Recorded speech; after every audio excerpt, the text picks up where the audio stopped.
Matilde Elena López, la pequeña gran luchadora contra las dictaduras.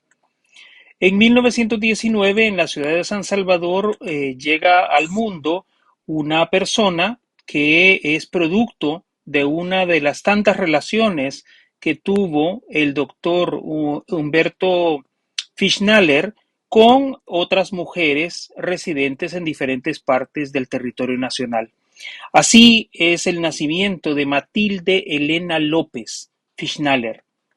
Lastimosamente, su nacimiento es marcado por una tradición de violencia y de situaciones familiares irregulares, como ocurría bastante frecuente en esa época en El Salvador.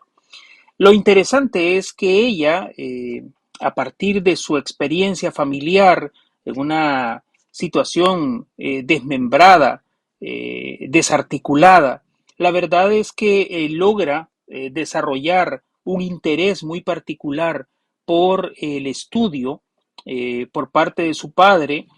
Varias de sus hermanas y de sus hermanos van a ser personas dedicadas a las artes, a las ciencias, y entonces ella busca de una manera también involucrarse en esas actividades donde pueda destacar una mujer. En esa época, a inicios del siglo XX, obviamente una persona de sexo femenino en El Salvador tenía limitadas posibilidades de destacar en una sociedad fundamentalmente patriarcal. Y es así como ella desarrolla sus actividades de tercer ciclo de bachillerato y ya para la década de 1940 es una mujer reconocida por publicar en periódicos y en revistas del país, no solamente con poemas y reseñas, pequeños artículos, sino que también a partir de 1942 va a ser una de las principales promotoras de la organización de los grupos antifascistas y antitotalitarios que va a tener la intelectualidad salvadoreña de aquella época. Se reúne con varios hombres y mujeres cuyo único fin es participar dentro de la Segunda Guerra Mundial en contra de los fascismos, del nazismo y del resto de totalitarismos y dictaduras que hay en el país. Esta situación no es bien vista por el dictador y brigadier Maximiliano Hernández Martínez y empieza a bloquear a este grupo de intelectuales hasta emitir prácticamente una orden directa para impedir las reuniones de este grupo de personajes antitotalitarios y antifascistas.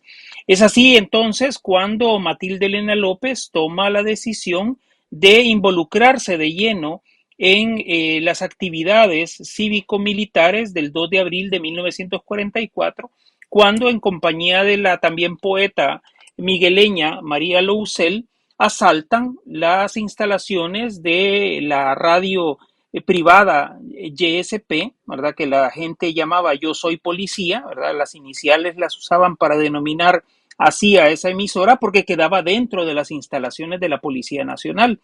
El evento de alzamiento cívico-militar fracasa y Matilde Elena López se ve forzada a marcharse al exilio hacia Guatemala.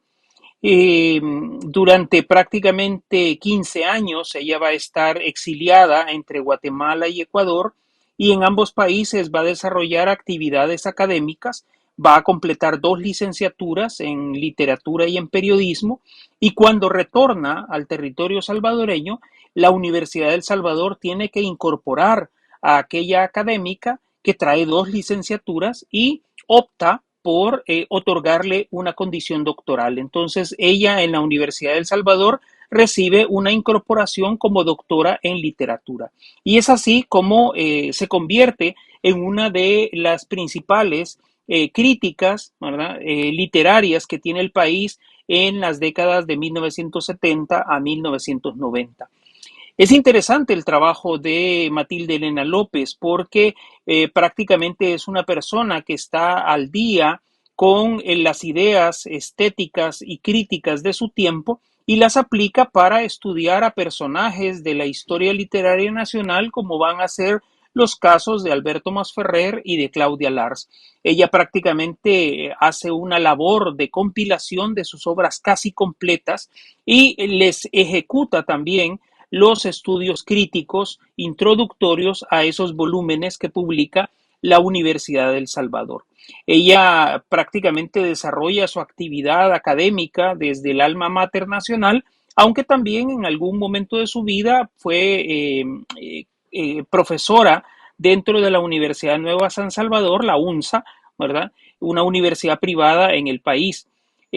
Su actividad la vamos a encontrar en diversas revistas, ¿verdad? Caracol, Cultura, Diario Latino, Diario El Mundo, ¿verdad? La vamos a encontrar impartiendo conferencias, dando recitales y escribiendo sobre todo muchísimos poemarios, una obra dramática muy importante dentro de la historia del teatro salvadoreño, la balada de Anastasio Aquino, ¿verdad? Un poemario que es esencial, Carta Sagrosa, y así nos vamos a encontrar una serie de materiales que prácticamente Matilde Elena López cultiva, ¿verdad? Y cultiva de manera muy llamativa, ¿verdad? Ella incluso incursiona en otras áreas de la literatura como es la narrativa, ¿verdad? Al negro le pagan por bailar, eh, y también, sobre todo, mantiene una crítica literaria, pero también un espacio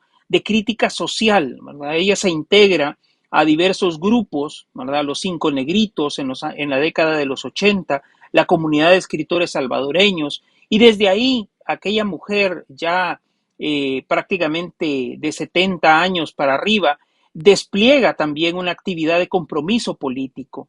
Y es así como la izquierda nacional, ¿verdad? La joven intelectualidad de la década de los 80 y de los 90 le guarda un enorme respeto, ¿verdad? A esa figura icónica que había sido una persona relevante en las décadas de 1940 y 1950 para luchar contra las dictaduras en lugares como El Salvador, Guatemala y Ecuador. Entonces, Matilde Elena López es una figura femenina trascendente y trascendental, muy importante dentro de la historia literaria nacional, y en lo personal yo considero que es injusto que su archivo, su biblioteca personal, prácticamente hayan desaparecido con el cierre y demolición de la Biblioteca Nacional Francisco Gavidia, porque se dejó y se descuidó lo que prácticamente es parte del patrimonio cultural del pueblo salvadoreño, ¿verdad? El archivo de un intelectual, la biblioteca personal, son elementos que nos reflejan cómo era la vida de esta persona, ¿verdad? Sin embargo, es de elogiar que la Dirección de Publicaciones e Impresos reuniera en 3 tomos gran parte de su obra literaria publicada. Sin embargo, muchísimo del material de Matilde Elena López todavía permanece desconocido, ¿verdad? Publicado apenas en revistas y en periódicos de diversos países de América Latina.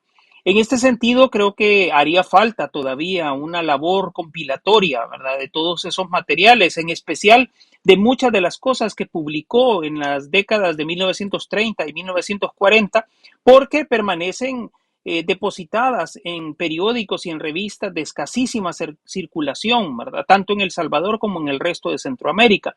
Entonces, es interesante a partir de ese material hemerográfico, ver cómo ella está preocupada por diversas situaciones que se viven en esa época, ¿verdad? La maternidad, el hecho de ser mujer, de querer ser una mujer intelectual, ¿verdad? De querer ser una mujer intelectual que se opone a la dictadura, ¿verdad? ¿Cómo se vive todo eso en esa época? Y yo creo que es interesante que toda esta amalgama de sentimientos y de pensamientos la pudiéramos tener reunida en el presente, en un libro que le rinda homenaje justamente a esta mujer de pequeña estatura, pero que fue grande en sus planteamientos en contra de las ideas y de las acciones que oprimían al pueblo salvadoreño y en general al pueblo latinoamericano en esas décadas del siglo XX que le correspondió vivir.